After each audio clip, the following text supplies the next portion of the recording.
وہ اسے پہچانتی تھی. وہ اس کا افق ارسلانی تھا. وہ پری کا کوہ پیمائی تھا. اس کے پاؤں لڑکھڑانے کو تھے. اس نے بے اختیار میں اس کا کونا مضبوطی سے تھام لیا. پری بولو نا پری، میں سن رہا ہوں. اور وہ بے اختیار رو پڑی. افق کیسی ہو پری؟ وہ شاید اداسی سے مسکرایا تھا. تم کہاں ہو افق؟ وہ اسی طرح ریسیور کان سے لگائے دوسرے ہاتھ سے میز کا کونا پکڑے کھڑی تھی. آنسو اس کی پلکوں سے ٹوٹ ٹوٹ کر چہرے پر گرنے لگے تھے. میں ہمالیہ کے آسمان کے نیچے ہوں. تو ایک دفعہ پھر ہمالیہ کا آسمان دونوں کے بیچ آ چکا تھا. وہ ایک دفعہ پھر ان پہاڑوں میں واپس آ چکا تھا جہاں سے وہ کھینچ کر اسے واپس لائی تھی. تم رو رہی ہو پری؟ وہ بے چین سا ہو گیا.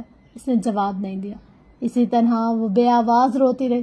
پری مت رو پلیز، آنکھیں صاف کرو. وہ اس سے بہت دور تھا مگر اس لمحے اسے خوب اندازہ تھا کہ وہ اس سے کتنا قریب ہے. اس نے میز کا کونا چھوڑ دیا اور اس ہاتھ کی پشت سے بھیگا چہرہ صاف کیا. اب بتاؤ کیسی ہو؟ وہ جانے کیسے سمجھ چکا تھا کہ وہ آنکھیں صاف کر چکی ہے. سو نرمی سے پوچھنے لگا. بہت تہیدامہ ہوں میں افق، بہت ویران. اتنی ویرانیاں میرا مقدر کیوں بن گئی ہے؟ میں کیوں خالی ہاتھ رہ گئی ہوں؟ میں نے تو وہ سب کیا جو کسی لیلا کسی ہیر نے نہیں کیا ہوگا. سونی کا تو صرف گھر ٹوٹا تھا جبکہ میرا تو سب کچھ دمانی کی دھن میں ڈوب کر بکھر گیا. پھر بھی منزل نہیں ملی. میں نے تو عشق میں برف کا صحرا پار کیا، پھر بھی ساری ریاستیں ضائع چلی گئی. وہ پھر سے رونے لگی تھی. تم مجھے چھوڑ کر کیوں چلے گئے تھے افق؟ تمہیں نے تو کہا تھا. وہ بہت آہستہ سے بولا. میں نے کہا تھا؟ ہاں تمہیں نے تو عہد لیا تھا. روکا گلیشیئر میں ہراموش پر آتا برفشار اور دمانے کی دھند اس عہد و پیما کی گواہ تھی. تمہیں یاد نہیں؟ میں نے عہد لیا تھا، میں نے کہا تھا. میں نے تو اور بھی بہت کچھ کہا تھا. میں نے تو آبشار پر تمہیں جوتے اتارنے کو بھی کہا تھا. تم نے اتارے تھے. میں نے تو کیمپ 2 سے واپسی چلنے کو بھی کہا تھا. تم نے میری بات مانی تھی. صرف وہی بات ماننا کیوں یاد رہا تمہیں؟ تم کیوں چلے گئے مجھے چھوڑ کر؟ میں ہسپتال میں جاگی تو میں اکیلی تھی. آج پھر میں اکیلی ہوں. تم نہیں رکے میرے لیے. تم نے میرے ہوش میں آنے کا انتظار بھی نہیں کیا اور چلے گئے. کافی دیر خاموشی چھائی رہی اور پھر وہ تھکے تھکے لہجے میں بولا. میں نے اپنی خوشی سے وہ وعدے نہیں نبھائے تھے. خوشی سے نہیں تو نہ نبھاتے. ایک دفعہ تو کہتے میں تمہارے لیے لڑوں گا. ایک دفعہ تو کہہ دیتے اپنا حق جماتے. نہ مانتے میری بات. ایک دفعہ تو کہتے کہ تم غلط ہو. تمہیں اب لگتا ہے کہ تم غلط تھی. تم نے تو کہا تھا کہ تم رہ لو گی. ہاں کہا تھا. پھر وہ پوچھ رہا تھا. پھر نہیں رہ سکی. آنسو اس کی گردن پر پھسل رہے تھے. خاموشی کا ایک طویل وقفہ دونوں کے بیچ حائل ہو گیا تھا. پری چل لمحے سر کے تو افق نے اسے پکارا. وہ جواب میں لب سی اسی طرح روتی رہی. پری میں رکنا چاہتا ہوں مگر تم نے مجھے جانے کے لیے صرف اور صرف اپنے پاپا کی وجہ سے کہا تھا. میں تمہارے لیے اپنے باپ سے بڑھ کر مقدم نہیں ہو سکتا تھا، نہ ہی مجھے ہونا چاہیے تھا. اس لیے میں چلا گیا. میں نہیں چاہتا تھا کہ ہسپتال میں جب تم جاگو اور مجھے دیکھو تو تمہارے سمجھوتے کی ڈور کچی ہو جائے یا ٹوٹ جائے. ہاں تم کیوں رکتے؟ تم کیوں میرا انتظار کرتے؟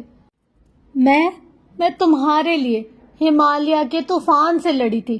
تم کیوں میرے لیے لڑتے؟ تم نے افق محبت کی ہوتی تو تم رکتے. وہ بچوں کی طرح رو رہی تھی. پچھلے 2 مہینوں کا کرب آج باہر بہ رہا تھا. ہاں وہ جیسے زخمی دل کے ساتھ مسکرایا. صحیح کہتی ہو، میں نے واقعی محبت نہیں کی تھی. میں نے کی ہی نہیں. حالانکہ کوشش بہت کی تھی کہ صرف محبت کروں مگر میں نے تم سے محبت نہیں کی تھی پری. میں نے تو تم سے عشق کیا تھا. محبت کی ہوتی تو شاید تمہیں اپنے باپ سے بغاوت کرنے پر مجبور کر دیتا.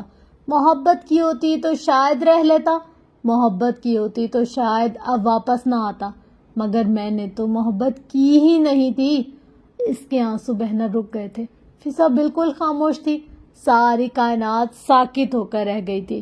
اس کمرے کی ہر شے رک کر ٹھہر کر بہت دھیان سے اسے سن رہی تھی جو کہہ رہا تھا کہ اس نے محبت نہیں کی تھی، اس نے عشق کیا تھا. افق وہ کچھ اور نہ کہہ سکی. آنسو پھر سے ابل پڑے. پری تمہارے پاپا وہ نہیں رہے. وہ بھی مجھے چھوڑ کر چلے گئے. دل میں درد کی ٹیسیں پھر سے اٹھنے لگی. میں جانتا ہوں. وہ چونکی. تم کیسے جانتے ہو؟ وہ بہت مشہور آدمی تھے. تم نے ایک دفعہ ان کا پورا نام بتایا تھا. ان کے انتقال کی خبر اخبار میں پڑھی تھی. ان 2 ماہ میں نے کمرے میں بند رہ کر یہی اخبار پڑھنے والا کام ہی تو کیا ہے. پھر وہ ذرا دیر ٹھہر کر بولا, میں تم سے ان کا افسوس بھی نہیں کر سکا. میرے پاس تمہارا کوئی نمبر نہیں تھا, نہ ہی کوئی تعلق رہا تھا. تعلق تو تھا افق. اس نے گہری سانس اندر کو کھینچی. ہاں, وہ تعلق تو دنیا کے تخلیق ہونے سے بھی قبل بنا تھا. اب تو اس کے مٹنے کے بعد ہی ختم ہوگا. وہ چپ چاپ آنسو صاف کرنے لگی. اس کے دل کا بوجھ پہلے سے بہت ہلکا ہو گیا تھا. پری.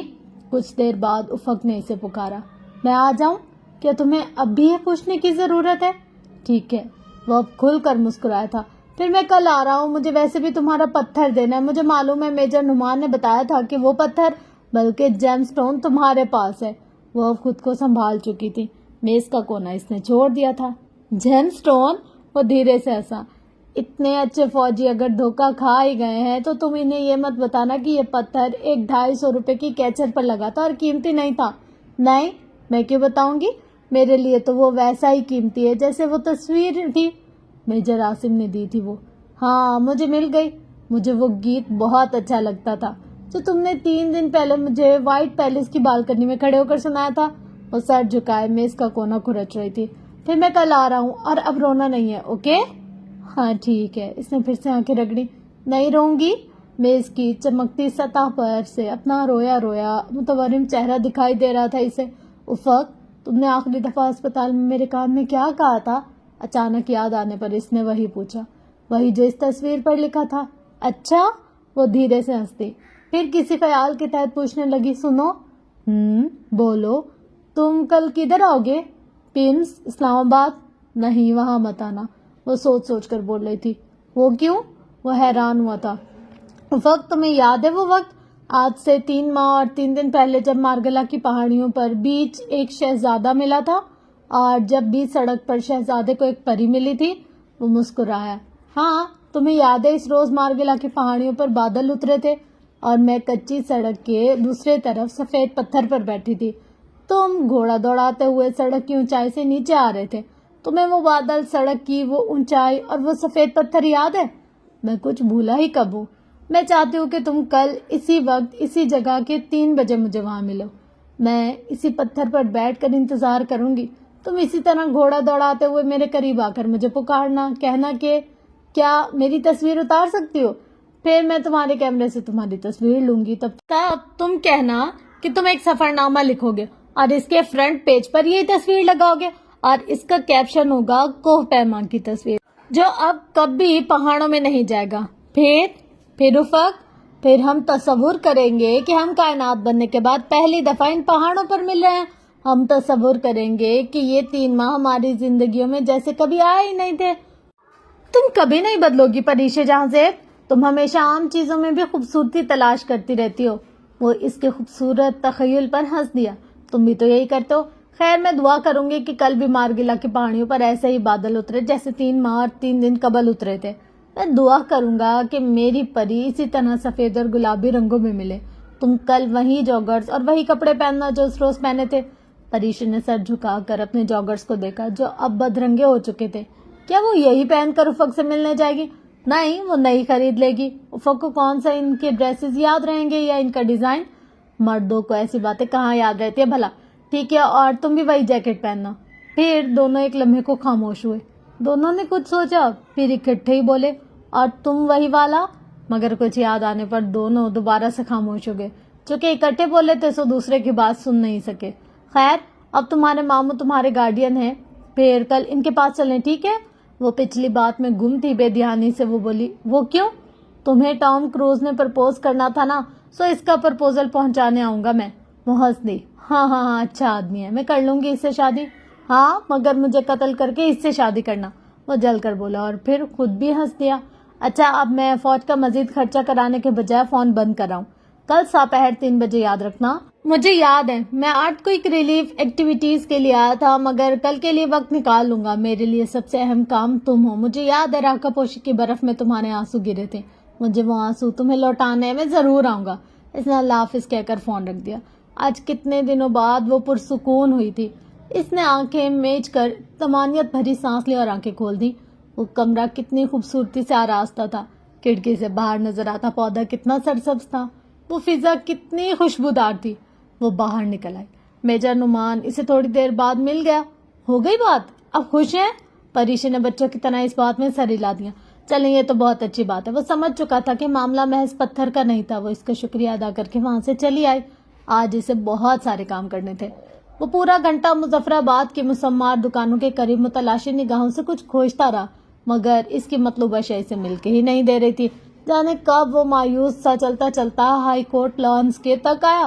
ہائی کورٹ لانس میں بھی خیمہ بستی نصب تھی۔ وہاں ایک جگہ گھاس پر بے تحاشا گرم کپڑوں کے ڈھیر، ٹوپیوں اور موزوں وغیرہ کا ڈھیر لگا ہوا تھا۔ ارد گرد چند لوگ پھر رہے تھے، مگر امداد کے لیے ڈھیروں سے کوئی کچھ نہیں اٹھا رہا تھا۔ پھر بھی اس نے متلاشی نگاہوں سے اس ڈھیر کو دیکھا کہ اس کی مطلوبہ چیز وہاں بھی نہیں تھی۔ وہ مایوسی سے پلٹنے ہی لگا جب اسے دور ایک درخت کے تنے کے ساتھ ایک کم عمر لڑکی سر جھکائے بیٹھی دکھائی دی، جس کے سر پر ہاتھ سے بنا ہیٹ تھا۔ اس کی مراد برائی۔ وہ اسی طرح جینس کی جیبوں میں ہاتھ ڈالے تیز تیز قدموں سے چلتے ہوئے اس تک آیا۔ بات سنو، اس کے بالکل سامنے جا کر افق نے اسے مخاطب کیا۔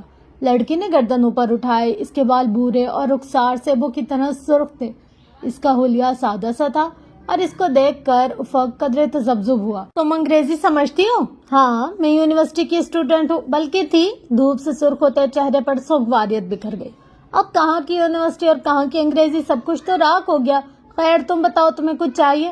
ہاں، مجھے تمہارا ہیڈ چاہیے۔ وہ اسی طرح اس کے سامنے کھڑا گردن جھکائے سے دیکھتے ہوئے کہہ رہا تھا، اور لڑکی ویسے ہی درخت سے ٹیک لگائے سر اٹھائے اسے تک رہی تھی۔ میرا ہیڈ؟ اس نے اپنی سبز آنکھیں حیرت سے سکیڑی۔ اس بد رنگ پرانے ہیڈ کا کیا کرو گے؟ مجھے کسی کو گفٹ کرنے کے لیے ہیڈ چاہیے، مگر مظفر آباد میں مجھے تمہارے ہیڈ کے سوا کوئی دوسرا ہیڈ نہیں دکھائی دیتا۔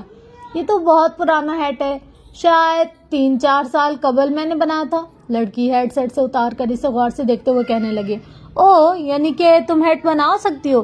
بلا شبہ یہ ایک مشکل کام ہے تو، مگر میری پھپھو نے مجھے یہ سکھایا تھا۔ خیر تمہیں ہیڈ چاہیے؟ میرے گھر میں شاید کوئی رکھا ہو۔ اس نے اسے دوبارہ سر پر پہن لیا۔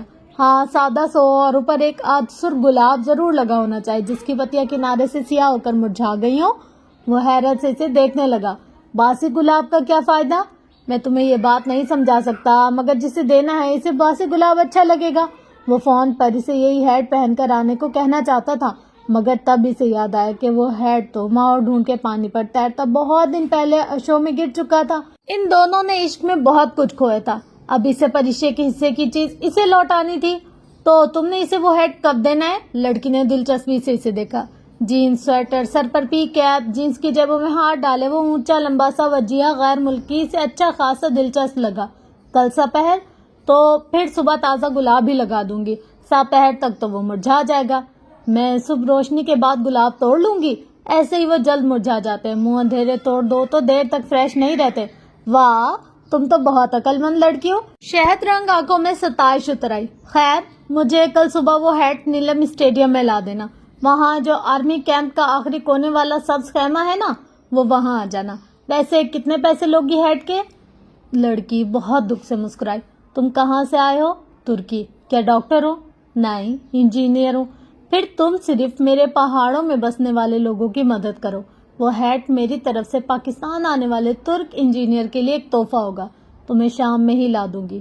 نہیں، ابھی تو ہم لوگ کچھ دور ریموٹ ایریاز والے علاقوں میں مدد کرنے جا رہے ہیں، شام تک تو شاید آئیں، تم صبح آ جانا اور تحفے کا شکریہ۔ وہ کہہ کر پلٹنے لگا۔ سنو، تم نے وہ ہیٹ دینا کسے ہے؟ لڑکی کی آواز میں تجسس تھا۔ افق نے ایک لمحے کو مڑ کر دیکھا، پھر مسکراتے ہوئے شانے جھٹکے۔ تمہیں کیوں بتاؤں؟ کتنے مہینوں بعد آج وہ کھل کر مسکرایا۔ پھر مزید کچھ کہے بنا وہ وہاں سے چلا گیا۔ اس کے دوست اس کا انتظار کر رہے تھے۔ ان سب نے ابھی آگے پہاڑوں میں جانا تھا۔ سوچتے ہوئے اس نے اپنے قدم تیز کر دیے۔ آپ کے باس اندر ہیں؟ وہ سی ایم ایچ سے سیدھا ماموں کے آفس گئی تھی اور اب ان کے کمرے کے باہر ایک لمحے کو رک کر ان کی سیکرٹری سے استفسار کر رہی تھی۔ جی، مگر ابھی وہ دبئی کے لیے نکلنے ہی والے تھے، آپ کچھ دن؟ وہ انسونی کرتی دروازہ دھکیل کر اندر داخل ہوئی۔ دروازے کی سیدھ میں کافی دور اب نوسی میز کے پیچھے ماموں اپنی ایگزیکٹو چیئر پر بیٹھے میز کی سطح پر رکھی فائل پر جھکے کچھ لکھ رہے تھے۔ آہٹ پر سر اٹھا کر دیکھا، پھر مشفقانہ انداز میں مسکرائے۔ آؤ بیٹا، انہوں نے فائل ایک طرف ڈال دی۔ آج آفس میں خیریت؟ جی بس ایک بات کرنی تھی. وہ طویل کرسی کھینچ کر بیٹھ گئے.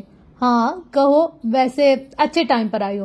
میں ابھی فلائٹ کے لیے نکل ہی رہا تھا. خیر کیا پیو گی؟ چائے کافی؟ نہیں رہنے دے, مجھے بس بات کرنی تھی. چلو بتاؤ کون سی اتنی ضروری بات تھی؟ وہ اپنا سارا کام چھوڑ کر بہت دھیان سے اس کی طرف متوجہ تھے. پریشے نے بمشکل تھوک نکلا.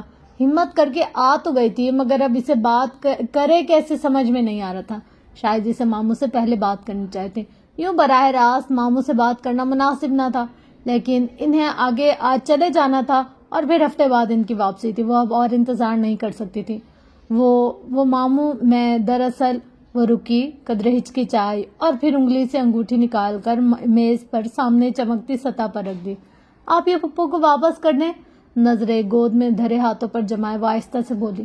اس میں اس وقت نگاہ اٹھانے کی ہمت نہیں تھی. وہ اور افق بعض معاملات میں بہت بہادر اور بہت بزدل بھی تھے. کچھ دیر تک ماموں کچھ نہ بولے تو اس نے ڈرے ڈرے سر اٹھایا. وہ مسکراتے ہوئے اسے دیکھ رہے تھے. آپ کو مجھ پر غصہ نہیں آیا کہ میں نے پاپا کی خواہش کیوں پوری نہیں کی؟ خواہش زندگی تک ہوتی ہے. جو چلے جاتے ان کی خواہشات کا پورا ہونے یا نہ ہونے سے کوئی فرق نہیں پڑتا. عموماً ہم لوگ دوسروں کی زندگیوں میں ان کو دکھ دیتے ہیں اور ان کی موت کے بعد ان کے لیے تسبیحات پڑھتے ہیں. تم نے پری اپنے پاپا کی زندگی میں کبھی ان کی نافرمانی نہیں کی. ان کی ہر بات پر سر جھکایا, ہر حکم کی تکمیل کی. تمہارے پاپا تم سے راضی اس دنیا سے گئے ہیں. تمہاری شادی جس سے بھی ہو اب انہیں فرق نہیں پڑتا. انہیں صرف اس بات سے فرق پڑے گا کہ تم خوش ہو یا نہیں. آپ لوگ بھی اس رشتے سے ناخوش تھے نا؟ ماموں کی باتوں سے اس کا عزلی اعتماد واپس آ گیا. ہم قطعاً خوش نہیں تھے, مگر اس میں جہاں زیب کا قصور نہیں تھا, بھانجے بھتیجے سب کو ہی پیارے ہوتے. نشا کی منگنی بھی تو میں نے تمہارے ماموں کے بھتیجے سے ہی کی ہوئی ہے. اپنے پیار محبت کے باعث انسان جانتے بوجھتے ہوئے بہت کچھ نظر انداز کر دیتا ہے.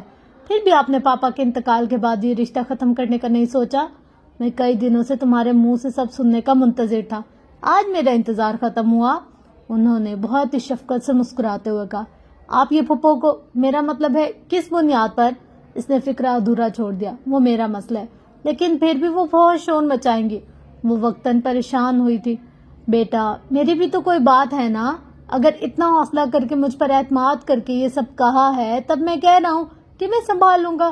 وہ تمہیں اس بارے میں سوچ کر پریشان ہونے کی ضرورت بھی نہیں ہے. اس نے تشکر سے مسکراتے ہوئے سر ہلا دیا. تھینک یو ماموں, میں چلتی ہوں. وہ گھڑی دیکھتی ہوئی اٹھ کھڑی ہوئی. پھر جاتے جاتے, آپ پھپھو سے کب بات کریں گے؟ دبئی سے واپسی پر. اچھا. وہ جانے کے لیے مڑی. پری بیٹا. وہ دروازے کے قریب تھی جب انہوں نے اسے پکارا. وہ دروازے کی نوب پر ہاتھ دھرتے ہوئے پیچھے مڑی. جی ماموں. بیٹا اپنے پاپا کے بارے میں کبھی بدگمان نہ ہونا. اپنے بھانجوں سے ہر بیٹی کے باپ کو بہت امیدیں وابستہ ہوتی ہیں. اگر تمہیں لگتا ہے کہ راکھا پوشی جانے کی اجازت نہ ملنے پر تمہاری ناخوشی محسوس کر کے تمہارے لیے لاکھوں روپیہ خرچ کر دینے والا باپ زندگی کے سب سے اہم معاملے پر سنگ دل ہو گیا تھا تو تم غلط ہو. اسے اندازہ تھا کہ تم ناخوش ہو, مگر اسے اپنا بھانجا اتنا پیارا تھا کہ اس خیال میں سیف سے شادی کر کے وہ تمہیں زندگی کی تمام خوشیاں دے رہا تھا.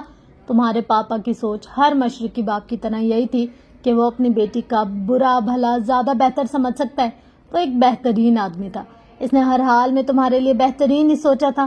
وہ اداسی سے مسکرا دی. آئی نو ماموں, میں پاپا سے کبھی ناراض نہیں ہو سکتی. شاید میں سیف سے شادی کر بھی لیتی, مگر بس دل نہیں مانتا. وہ اس سے آگے کچھ اور بھی کہنا چاہتی تھی مگر رک گئی. یہ بات اسے ماموں کی واپسی پر کرنی تھی. خدا حافظ ماموں. وہ وہاں سے چلی آئی.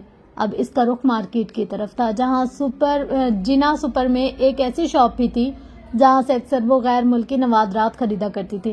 مجھے ترکی کا جھنڈا چاہیے. افق کو فون پر وہ وہی مفلر پہن کر آنے کی تاکید کرنے لگی تھی, مگر تب اسے یاد آیا کہ وہ مفلر بہت اوپر راکھا پوشی کی برف میں آنے والی کئی صدیوں کے لیے دفن ہو چکا تھا. اب اسے ویسے ہی ایک مفلر افق ارسلان کو گفٹ کرنا تھا. ترکی کا جھنڈا تو نہیں؟ سیلز مین نے چند منٹ بعد بتایا. اچھا. اسے مایوسی ہوئی. لیکن آپ منگوا کر تو دے سکتے ہیں نا, مجھے کل صبح تک چاہیے. کل تک؟ سیلز مین سوچ میں پڑ گیا. میں 10 گنا اوپر قیمت دوں گی مگر مجھے ہر حال میں ترکی کا جھنڈا کل تک چاہیے. اس کا انداز دو ٹوک تھا. جی جی شیور, کل صبح آپ اٹھا لیجئے گا. وہاں سے وہ جوتوں کی دکان تک آئے. اپنے پرانے جوگر سے ملتے جلتے سفید اور گلابی رنگ کے جوگرز خریدے.